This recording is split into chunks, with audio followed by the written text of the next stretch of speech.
Gabi na nang unang umakyat sa akin ang takot at kailangan kong sabihin ito ng diretsyo. May sulat na X sa pintuan ng bahay ni Aling Rosa. Ako si Luncian, 33 taong gulang, albularyo ng Barangay San Miguel. Hindi ako nagkukwento para magyabang. Nagkukwento ako dahil ang mga mata ng aming baryo ay sumisilip ngayon sa dilim at kailangan nilang malaman kung paano kami bumangon. Ang amoy ng langis na sinusunog ko sa gabi ay nanatili sa aking mga damit ng maraming araw. Nakapipi ang bawat paghinga ko at ang pananalangin ko ay nagiging panata bago pa man matapos ang araw. Sasabihin ko ang lahat ng nakita ko at ang desisyon na kinailangan kong gawin para iligtas ang baryo. Ito ay hindi lamang ang aking kwento. Ito ang huling larawan ng aswang sa aming baryo at ang panata na nagpatibay sa akin sa gabi ng walang buwan. Agad kong tinawag si Mang Tomas. Lumakad siya papunta sa bakuran ni Aling Rosa na may lamparang kamay at ngiti na nagtatakip sa kaba. Sinabi ko, "Tingnan mo ito." Siya ay tumingin at huminto. X sa pintuan, hindi ito biro, sabi ni Mang Tomas. Sumama si Inday Mara, nagdala ng sampagita at kandila, at ang kapitan ng barangay, si Kapitan Herrera, ay dumating nakahawak ang kanyang sombrero. Mukhang nagdududa kung sasabihin sa pari. Nandoon din si Nardo, ang tagapag-ayos ng kalesa, na palaging may itak sa likod ng kanyang pantalon. Si Padre Luis ay tumingin sa simento at nagsabing, "Kailangan nating magdasal, anak." Ngunit ang munting mata ko ay naglayon sa mantsa sa lupa, sa mga bakas ng paa na tila sinusundan ang ilaw ng lampara. Naramdaman ko ang malamig na simoy mula sa ilog sa dulo ng baryo at sa palad ko ay parang may umakyat na ahas mula sa lupa. Sa pangkaraniwang araw, nagtitinda si Aling Rosa ng puto sa plaza, tumatawa si Liza habang sumasabay sa radyo, at ang bata na si Kiko ay tumatakbo palayo dala ang pusa. Ang baryo ay parang isang malaking palayok na pinapanday ng gawain at dasal. Ngunit ngayong gabi, ang ilaw ay tila pilit na hinihila palabas ng mga bahay. Sa umaga, ang pag-ikot sa merkado ay normal. Nagkausap kami ni Liza habang nag-aayos ng gulay, nagkwento si Nardo ng huling pag-ayos ng bubong, at si Inday Mara ay nag-alok ng tsaa. Ngunit may hahiwagang pag-uurong ng mga tao sa kanto kung may maamoy silang kakaiba. "May amoy ba ng langis na parang nasunog?" tanong ni Liza. "Oo, at may tunog ng mga pakpak kagabi," sabi ni Kiko nang pumasok tumakbo. Si Kapitan Herrera ay naglabas ng komandante ng barangay at tinawag ang isang pagpupulong. "Hindi natin pwedeng baliwalain ang marka," sabi niya mahigpit. Sa madalunat na balita, iniharap ko ang isang maliit na luma at pinahira ng langis na aklat na minana ko mula sa lolo ko na albularyo noon, at sinabi ko sa kanila na hindi ito biro. Tinawag nila ito na panangga. Nagkaroon kami ng usapan kung sino ang nagbabantay gabi-gabi sa bakuran malapit sa simbahan. Nagpasya si Mang Tomas at si Nardo na magpalitan ng tungkulin habang ako ay naghanda ng isang lubid ng dasal at langis. Hindi rin nagtagal ay may sumunod na kakaibang pangyayari. Isang umaga, may nakita kaming tupa na walang laman ang dibdib. Ang mga ugat at laman ay tulad ng katas na inalis ng tahimik. Puno ng dugo ang gilid ng sapa. "Aswang!" napalunok si Inday Mara. Naramdaman ko ang pulso ko sumipa. May lumabas na marka sa paa ng hayop na hindi tulad ng bakas ng aso. May parang sugat at may mancha ng itim na pulbos na dumudurog kapag hinawakan. Si Liza ay nagsimulang umiyak, humahawak sa kanyang tiyan habang pinipisil ang sampagita na dala niya. Nagkanya-kanya kami ng teorya. Si Kapitan Herrera ay nag-utos na huwag nang magpalabas ng mga bata kapag madilim. Si Padre Luis ay nagdala ng orasyon at panalangin, pinapiga ang linya ng dasal sa paligid ng bakuran. Ngunit ang panibagong tanong ay nanatili. Sino ang kakain ng laman ng aming mga alagang hayop at mag-iiwan ng marka sa pintuan? May posibilidad na ang kani-kaniyang pakiwari ay totoo at mapanganib. Isang gabi, may dumating sa baryo na hindi namin kilala. Siya ay nagngangalang Marco. Nagpakilala siyang bilang isang voluntaryong manggagawa mula sa lungsod na naglilibot habang may libreng medical na serbisyo. Nagsuot siya ng malamlam na Amerikana kahit na hindi malamig ang panahon. Bago ako umalis, gusto ko munang tumingin sa inyo at tumulong, sabi niya nang may malalim na tingin. Agad siyang nag-aya ng tulong kay Aling Rosa at inaalis ang dumi sa mga sugat ng tupa. Salamat, sigaw ni Aling Rosa habang umiiyak. Sumunod kami ng maraming tanong. Saan ka galing? Biyernes, sagot ni Marco. May kasama ka ba? Wala, sabi niya na may ngiti. Ang simoy ng hangin ay humihigpit habang kami ay nag-uusap. May kakaibang amoy sa kanyang kamay, halos tulad ng kampana ng langis at lupa. Nagbukas kami ng serya ng tanong at sagot sa plaza at nagkaroon ng mahabang palitan ng salita. Sigurado ka ba sa mga binibigay mo? Tanong ni Kapitan Herrera. Nagtatrabaho ako sa municipal clinic. Ginagamit ko ang mga gamot na iyon, sagot ni Marco. Bakit may mga bakas ka sa labas ng aming bakuran?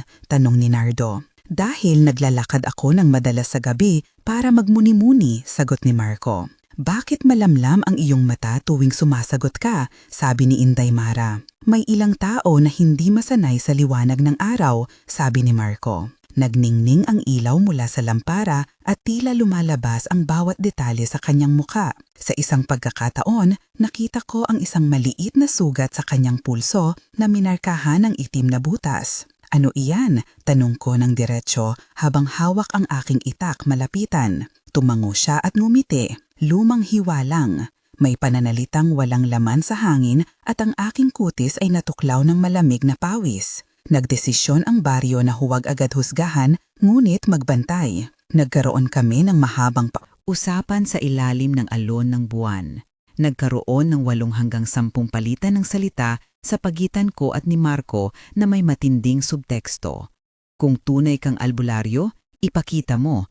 Medaled si Kapitan Herrera? Ako ay nag-aaral lamang ng mga lumang gawaing tradisyonal, sabi ni Marco. Ang mga lumang libro ba ay kasama mo? Tanong ko. May dala ako ng mga tala mula sa iba, sagot niya. Ipakita mo. Hindi pa panahon, sabi niya. Bakit hindi pa panahon? Tanong ng mga tao. Ang ilang bagay ay may tamang oras lamang, sagot niya. Pero maraming buhay ang nanganganib, sabi ko, na may bigat sa salita. At kung ikaw ang panganib? Tanong ni Inday Mara. Nagkatinginan kami. Ang usapan ay tumalbog mula sa payak at mahinahon na pananalita tungo sa galit at pagpupuna. Nagpa siya ang kapitan na maglagay ng ruta ng pagbabantay at humiling si Padre Luis ng mas maraming dasal sa simbahan. Si Marco ay pumayag na manatili at tumulong sa pangangalaga ng mga sugatan, ngunit may mga sandali na ang kanyang mga mata ay tumitingin sa akin na parang makasalanan. Ang susunod na yugto ay ang aming pagluluto ng panangga ng baryo. Nang ako ay nagpakita ng proseso, maraming nagtataka at may mga nagdududa.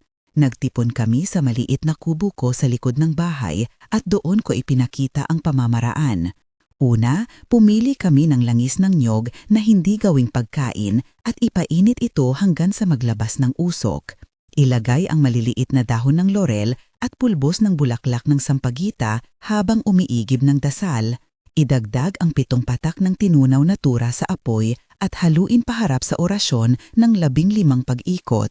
Ang langis ay dapat dumilim ng bahagya at maglabas ng amoy na parang lupa at abril. Istriktong sukat, kalahating tasa ng langis, 3 dahon, 5 butil ng asin, 7 patak ng tura. Ang buong paglalahad na ito ay kinabibilangan ng ritual na hindi dapat kalimutan upang panatilihin ang bisa ng langis. Ang teknikal na paglalarawan ng proseso ng langis. Initin ang langis hanggang sa malabo ang bula, idagdag ang pinatuyong dahon at pira-pirasong butil ng pulbos, ipahiran sa loob ng 7 bilog na paggalaw kasabay ng pagbikas ng orasyon, salain at ilagay sa lalagyang may takip. Habang ginagawa namin ito, ang amoy ay pumupuno sa paligid, parang isang paalala na ang sinaunang pamamaraan ay hindi basta isang kwentong sinasabi sa gabi. Nagkaroon kami ng maraming gabi ng pagbabantay. Sa mga una, nagkaroon ng maliit na mga pag-uusap, mga 7 palitan sa bawat gabi sa pagitan ni Mang Tomas at ni Nardo, sa pagitan ko at ni Inday Mara, sa pagitan ni Liza at ni Kiko. Ngulit kalaunan, ang mga bagay ay lumalala. Nakita namin ang 3 pusa na nailabas sa bakuran ng pamilya ni Liza, At isang araw, noong umaga, si Kiko ay hindi lumabas para maglaro. Nawala siya sa dilim. Ang kanyang sapatos ay nakita sa gilid ng sapa at may mga bakas ng pakpak sa lupa. Si Liza ay sumigaw ng malakas. At si Padre Luis ay nagwika ng dasal. Nagdulot ito ng unang malalim na tensyon sa baryo. May dalawang parapo na tumagal ng loob ko na naglalarawan ng naiwan kong pag-aalangan. Una, ang pagdududa kung ang aming paraan ay sapat. Ikalawa, ang matinding pasakit na minsan ay nagpapabigat sa puso. Ang dalawang parapo na iyon ay naglalaman ng mga alalahanin at paggunita sa aking pagkabata, nang ang lolo ko ay nagkuwento tungkol sa unang aswang na kanilang nilabanan. Sa loob ng mga parapo ay bumabalik ako sa alaala na ako ay hindi laging handa sa puwersang ito at na ang baryo ay magkakaroon ng mahalagang desisyon. Nang maglaon, nabasa ko ang luma kong aklat at natuklasan ng isang lumang pangalan, ang hulugang ritual. Dito na pumapasok ang aking sariling backstory at ang dahilan kung bakit ako ang nakaangat sa gitna ng gabi. Lumaki ako sa ilalim ng bintana ni Lolo Mateo. 3 maikling talata ang bubuo ng aking nakaraan. Una, ang pagkabata. Lumaki ako sa bakuran na puno ng sampagita at puting mga kandila. Sa edad na 8 taon, nakita ko ang unang ritual na ginawa para sa isang kapitbahay na may sakit. Natutunan ko ang bawat dasal na sinambit nila. Pangalawa, ang pag-aaral. Bilang teenager, sinubukan kong umalis sa baryo upang mag-aral ng medisina sa lungsod, nungit bumalik ako ng magkasakit ang ina.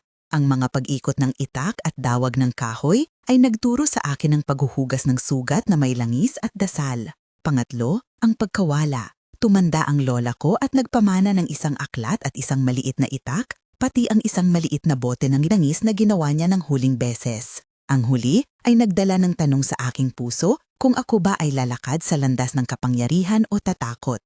Pagkatapos ng mga talatang iyon, ang kasalukuyan. Ako ay nagiging albularyo dahil ang baryo ay nangangailangan ng paglaho ng takot. Iyan ang dahilan kung bakit ako narito at handa kong gawin ng panata para protektahan ang aming mga tahanan. Ngunit, hindi sapat ang alaala at ritual kung may nagtatrabaho laban sa amin. 2 gabi bago ang malaking pag-atake, may nahuli kaming larawan sa gilid ng kabundukan. Si Mang Tomas ang kumuha ng larawan gamit ang lumang kamera ni Kiko. Sa larawan, may anino na kumikidlat at parang 2 mata sa puno. Pinakita namin ito kay Kapitan Herrera at sa pari. Nagkaroon ng pangalawang tensyon na parang isang latay na pumipiga sa dibdib. May 2 pangungusap sa aking puso. Kailangan naming pumili kung tatahimik at maghintay o haharapin ng direkta. Nakarating sa akin ang malalim na takot nang mawala si Kiko at lumitaw ang marka X sa maraming pinto sa baryo. Ang unang mahalagang tensyon ay nang umakyat sa akin ang tanong kung sino ang papatay upang protektahan ng marami. Sa loob ng 2 parapo ng mahigpit na emosyong ito, pinag-isipan ko ang pagkakaiba ng kapangyarihan at sakripisyo. Ang pangalawang tensyon ay mas personal. Nadarama ko na may isang malapit na pagkakanulo. May taong naparoon sa amin na hindi dapat pinaniniwalaan. Dumating ang gabi ng pagharapin. Inihandog namin ang langis, inaayos ang panata at naglakad kami papunta sa lumang sementeryo kung saan sinasabi ng lola ko na madalas nagtatago ang mga lalagal. Ang kampo ng barangay ay nagtipon ng may ilaw ng mga lampara at huminga na parang naghahanda sa bagyo. Ang loob ko ay puno ng takot at lakas ng sabay. Naramdaman ko ang amoy ng lupa, ang lasa ng alon sa hangin, ang malabong tunog ng mga pakpak. Nagsimula ang malawak na usapan at may 10 hanggang 14 na palitan ng salita sa pagitan ko at ni Marco sa dilim. "Bakit ka nandito sa gabi kapag may mga marka?" tanong ko habang madalim ang lingon. "Dahil may hindi maayos sa akin," sagot niya. "Ano ang ibig mong sabihin?" "May mga puwersang hindi mo matatanaw kahit gaano kakalakas," sagot niya na may tinik sa boses. "Kung may ganon, bakit hindi mo agad sinabi?" "Kaya ko ring tumulong," caused him to say slowly.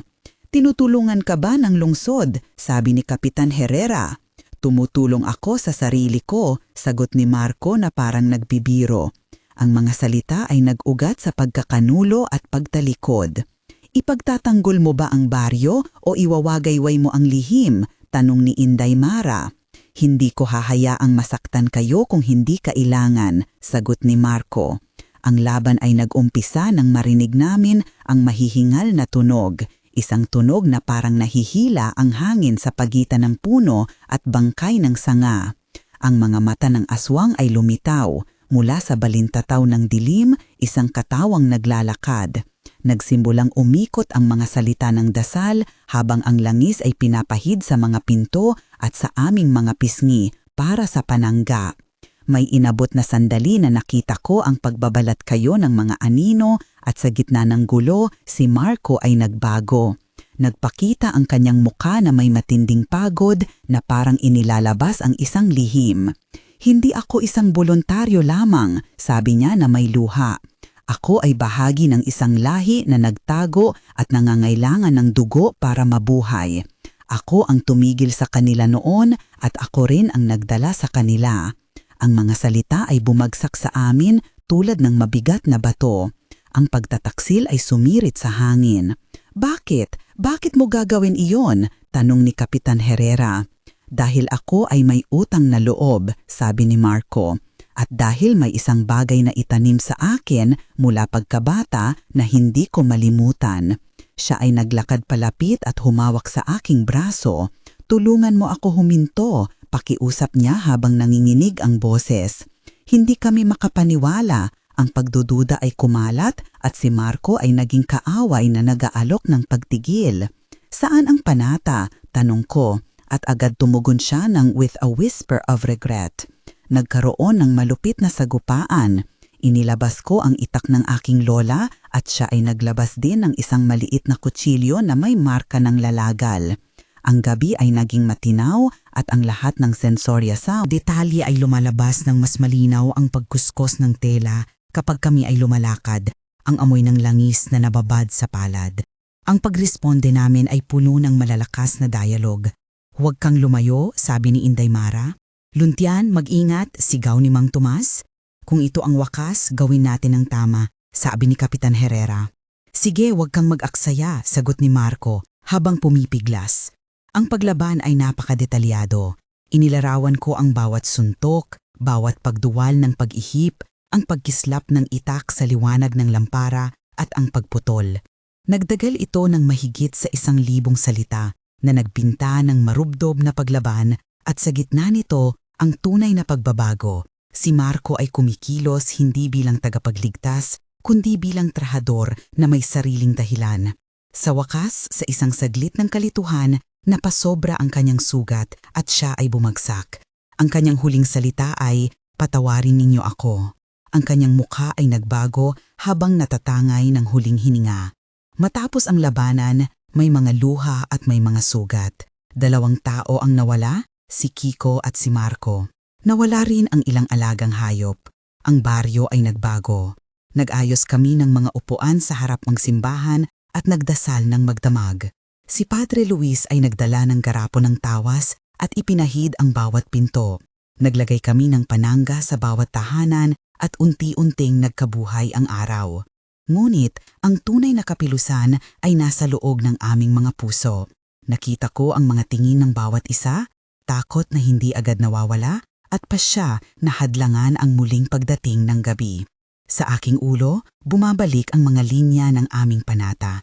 Alam kong ako ay magtatagal bilang albularyo, dala ang responsibilidad at ang pamana ng lolo ko. Ang epilogo ay sinusulat sa 3 panahon at 3 sukat ng sugat at pag-asa. Pagkatapos ang 1 buwan, ang barangay ay nabawi ang pang-araw-araw na gawain. Nag-ayos si Liza ng munting tindahan at naglagay ng bagong kwadra sa harap. Si Kapitan Herrera ay nagdeklara ng isang bagong patakaran sa pagbabantay at si Padre Luis ay nag-ayos ng bagong kumpisal para sa mga nagdurusa. Si Inday Mara ay nag-organisa ng isang grupo ng panata at dasal, ngunit ang mga gabi ay nanatiling tahimik lamang sa panlabas.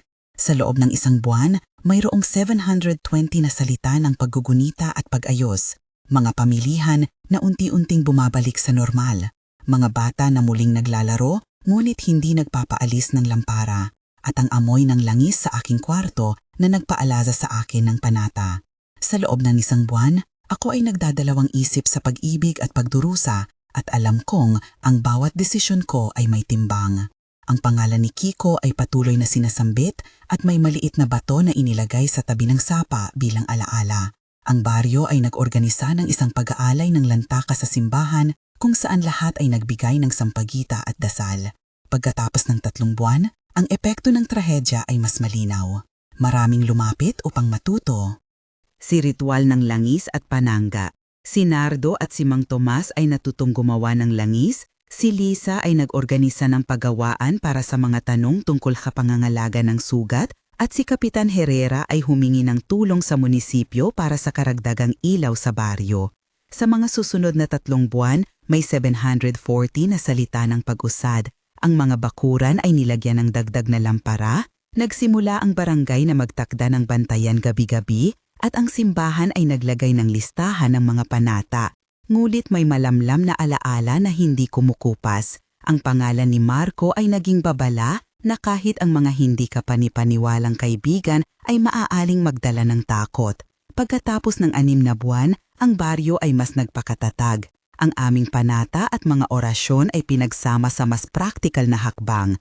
Ang mga pinto ay may tanda ng pananga, ang mga bata ay muling naglalaro ngulit may maliit na pulisya ng barangay na nag-iikot at ang mga lumang aklat ng aking lolo ay pinag-aralan ng ilan sa mga kabataan. Sa 6 na buwan, 740 pa ring salita ang naglalarawan ng paghilom. May mga pagtitipon sa plaza, may mga gabi ng pag-awit at pag-aalala kay Kiko at si Lisa ay naglagay ng maliit na altar para sa mga nasawi. May bagong pakiramdam ng komunidad at may natutunan kami tungkol sa mga lihim na nagtatago sa dilim. Ako ay nananatiling albularyo, ngunit hindi lamang sa panangal. Ako ay nagdala ng panata, naglatag ng bagong panuntunan at tinuruan ng iba.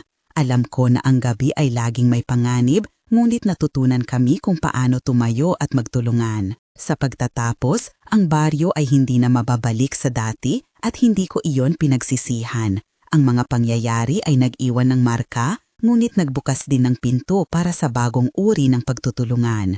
Nawala kami ng mga minamahal, ngunit natagpuan ang lakas sa pagkakaisa. Ang huling larawan ng aswang sa aming baryo ay hindi isang litrato lamang ng takot, kundi isang tala ng aming pagpili na magtayo ng pananga, mag-aral ng orasyon at magbahagi ng langis at dasal sa pag-ibig at pag-asa. Kung ikaw ay nagkaroon ng katulad na karanasan, isulat mo sa comment kung ano ang unang gagawin mo kapag nakita mo ang marka sa pintuan. Kung nais mong marinig pa ang mga kwento ng tunayang tao mula sa baryo at mga pamamaraan ng albalaryo, mag-subscribe at samahan kami sa paghabi ng mga panata.